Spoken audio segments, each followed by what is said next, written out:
She stood at the entrance of the towering glass building, her breath trembling in the cold morning air. Bare feet on rough pavement, toes reddened, she looked painfully out of place among the polished shoes, leather briefcases, and immaculate corporate candidates moving past her with practiced confidence. Her name was Mara. She had washed her single decent shirt the night before and ironed it using the bottom of an old pot. Her hair was tied neatly, even though she hadn't had money for conditioner in weeks. But it was the missing shoes that drew every eye, and every whisper. People stared, some smirked, a few pretended not to notice. But Mara stood straight, shoulders firm, while her heart pounded hard enough to bruise her ribs. She had walked 5 kilometers barefoot because last night, during a sudden rainstorm, the soles of her only pair of shoes had peeled off completely. She tried fixing them with glue, tape, even thread, but they fell apart again. And when the morning came, she faced a choice. Miss the interview of a lifetime. Or go barefoot and be humiliated. She chose to walk. Inside the building, the receptionist looked at her with wide eyes. "Miss, you don't have shoes." "I know," Mara whispered. "I just need a chance." Everyone else in the lobby wore sharp suits. Some glanced at her with pity.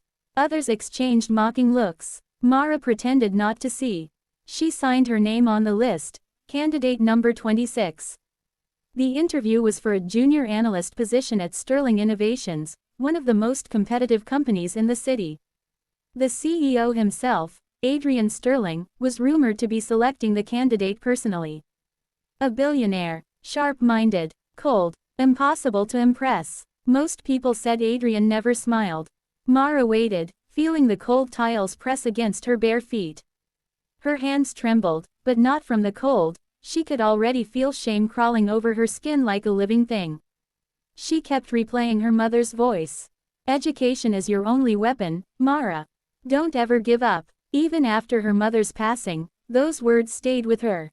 Hours passed. One by one, candidates went inside the large conference room and came out looking defeated.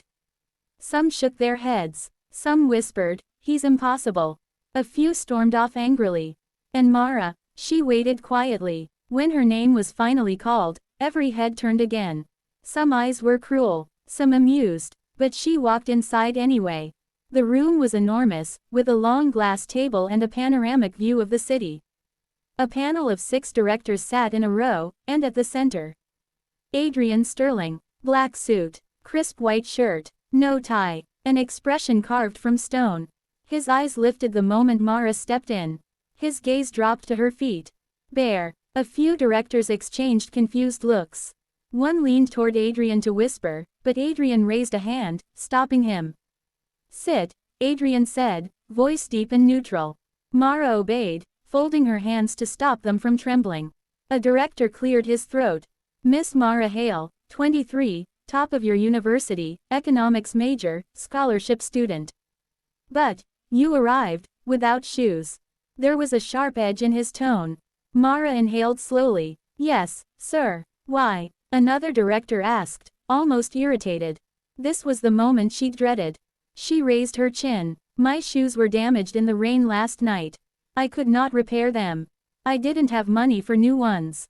The directors exchanged murmurs. Mara continued, voice soft but steady.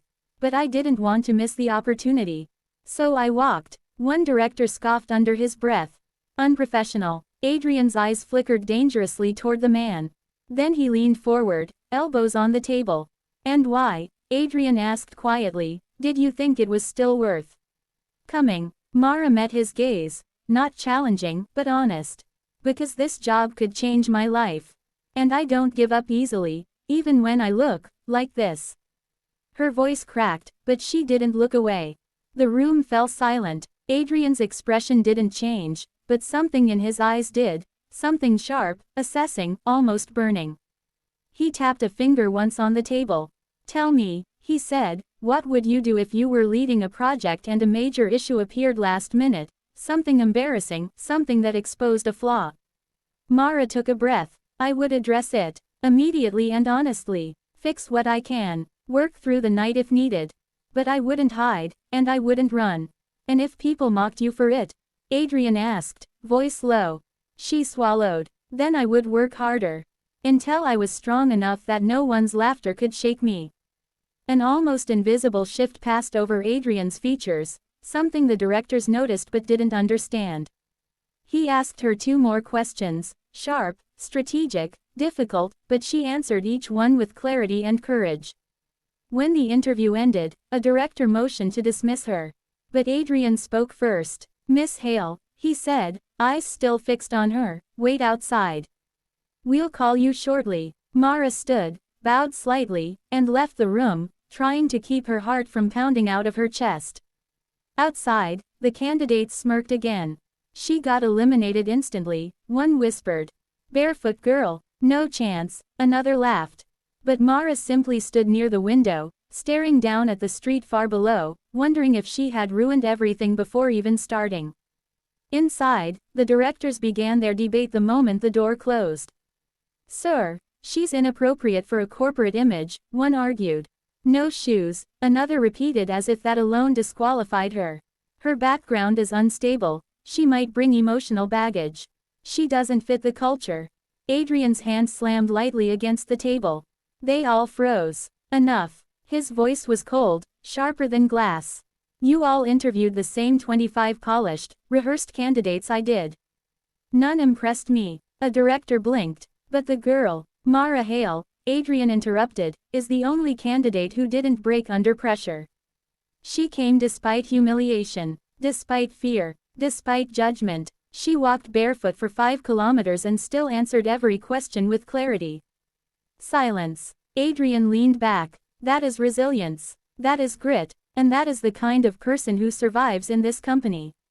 None dared argue further. The door opened. The assistant stepped out. "Mara Hale." Her heart stopped. "Yes. Please come in." She walked back into the room, bare feet silent on the carpet.